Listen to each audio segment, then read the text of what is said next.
जय श्री कृष्ण। आश्विन मास कृष्ण पक्ष की इंदिरा एकादशी व्रत कथा।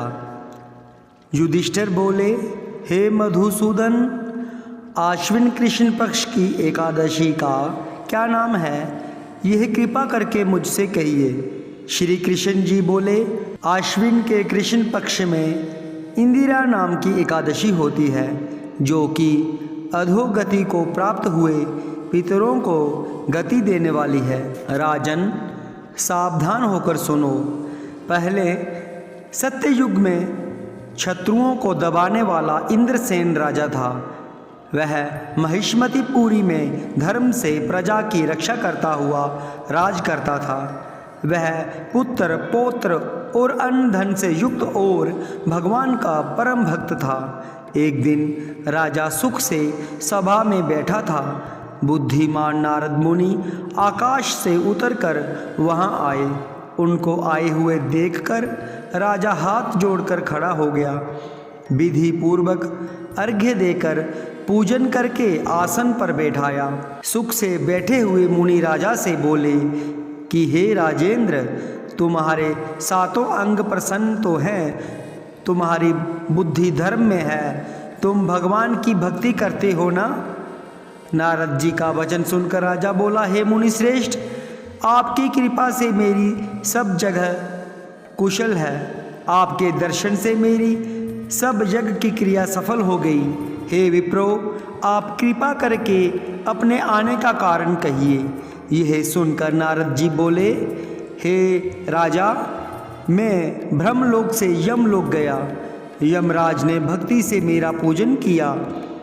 सुंदर आसन पर बैठकर धर्मात्मा सत्यवादी यमराज की मैंने प्रशंसा की।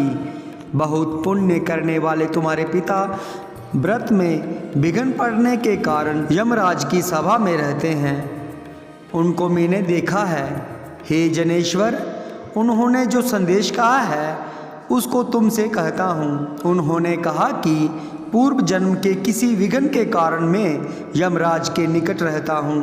हे पुत्र, इंदिरा व्रत का पुण्य देकर मुझे स्वर्ग को भेजो। अतः हे राजन, पिता को स्वर्ग भेजने के लिए इंदिरा का व्रत करो। उस व्रत के प्रभाव से तुम्हारे पिता स्वर्ग को चले जाएंगे। राजा बोला, हे भगवान, कृपा करके इंदिरा का व्रत कहो। किस विधि से, किस पक्ष में, किस तिथि को करना चाहिए। नारद जी बोले, हे राजन, मैं इस व्रत की सुंदर विधि कहता हूँ। आश्विन कृष्ण पक्ष की दशमी को श्रद्धा पूर्वक चित्त से प्रातः काल स्नान करें। पितरों मध्याह्न के समय नदी आदि में स्नान करें। पितरों को प्रसन्न करने के लिए श्रद्धा पूर्वक श्राद्ध करें। एक बार भोजन करके रात में भूमि पर शयन करें।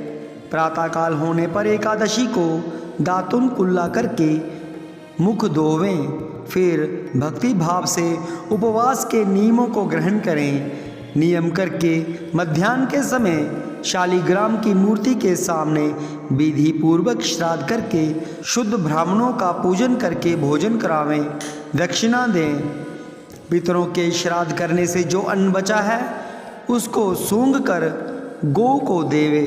भगवान का गंध पुष्प आदि से पूजन करें। ऐसा करने से तुम्हारे पिता स्वर्ग को चले जाएंगे। हे राजन, इस प्रकार कहकर मुनि अंतर्ध्यान हो गए। राजा ने विधि पूर्वक इस श्रेष्ठ व्रत को किया।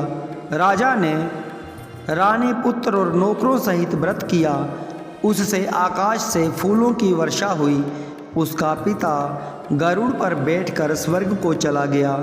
इंदिरा एकादशी राजा भी निष्कंटक राज करके गद्दी पर पुत्र को स्थापित करके स्वर्ग को चले गए। ये इंदिरा एकादशी के व्रत का महात्म्य मैंने तुमसे कहा।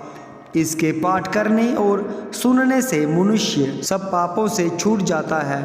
इस लोक में सब सुखों को भोग कर अंत में विष्णु लोक में बहुत दिन तक निवास करता है। फलाहार, इस दिन शालिग्राम भगवान का पूजन करें। इस दिन तिल, गुड़ का आहार लेना चाहिए। जय श्री कृष्ण।